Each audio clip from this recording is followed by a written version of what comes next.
ስለዚህ አፕሊኬሽን ዛሬ ረጋ ባለ ቪዲዮ በደንብ አድርጌ ልንገራችሁ። ቪዲዮ ረዘም ስለሚል እናንተ ላይክ እና ኮፒ ሊንክ ሼር ማድረግ ጀምሩት። ይህ አፕሊኬሽን በቪው የሚከፍል አፕሊኬሽን ነው። ልክ እንደ ቲክቶክ አይነት አፕሊኬሽን ሲሆን ኢትዮጵያ ውስጥም ሳይቀር በቪው ይከፍላል። በሶስት መንገድ እናንተ ገንዘብ ማግኘት ትችላላችሁ።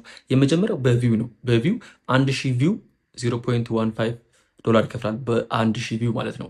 ሁለተኛ ደግሞ የሪፈራል ፕሮግራም አለ፣ ሁላችሁም አሁን ልትሰሩበት የምትችሉት ማለት ነው። ይሄም አንድ ሰው ስታስገቡ እናንተ ወደዛ አፕሊኬሽን 0.15 ዶላር መስራት ትችላላችሁ። በዚህ የተወሰኑ ሰዎችን በማስገባት እናንተ የተወሰነ ሰንቲም ማግኘት ትችላላችሁ። ትልቅ ገንዘብ አይደለም። ሶስተኛው ደግሞ ኤድሮፕ አላቸው። ያ ማለት እናንተ ስትገቡ የሚሰጣችሁ ፖይንት አለ። ይሄ ፖይንት እስከ ጁን ይቆያል። እስከ ጁን ድረስ ነው ሊስት የሚደረገው። የዛ ጊዜ ቫሉ አይታወቅም። ብዙ ሰንቲም ሊሆን ይችላል፣ ትንሽ ሰንቲም ሊሆን ይችላል። በእንደዚህ አይነት መንገድ እናንተ በሶስት አይነት መንገድ ገንዘብ ልታገኙ ትችላላችሁ። አዲስ አፕሊኬሽን ነው። እናንተም እስካሁን ካልጀመራችሁ መጀመር አለባችሁ። ቀደም ፖስት ያደርኳቸው ቪዲዮዎች አሉ። በእነሱ መሰረት መጀመርና መስራት ትችላላችሁ።